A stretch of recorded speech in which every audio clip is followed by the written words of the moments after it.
Dostlar, bugün Taranı Ming Federic 6. olmakta. Bəs yəni o kadar hesablaşdım da yoxum.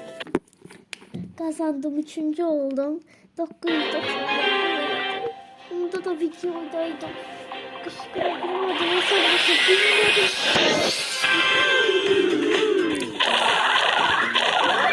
İşte arkadaşlar, sandıklar da kırsa.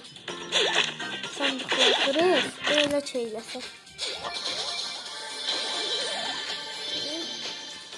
4 neferinde olmayına razıyım yani.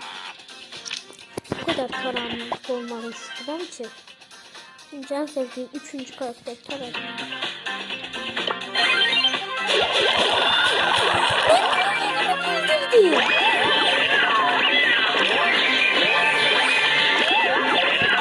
O sırada katliamcı. Niye katliamcı? Taran'ın oldu diyorsun. Ne kadar uçuyor. İşçiler işte burada imparator içinde öyle. Kışkırırım. Oyunu silerim. Cezasını kalanında yani oyunu silerim.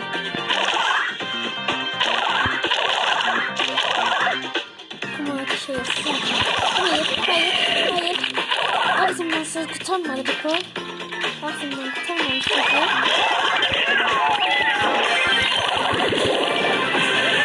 Ne kadar bu kadar güçlü.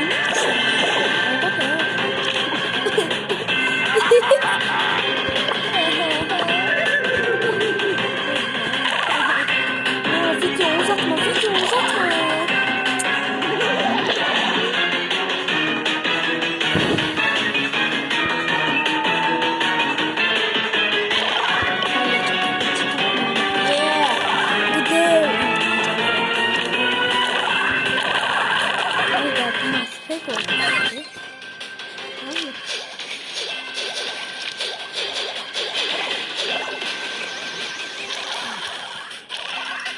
Ay Zibil.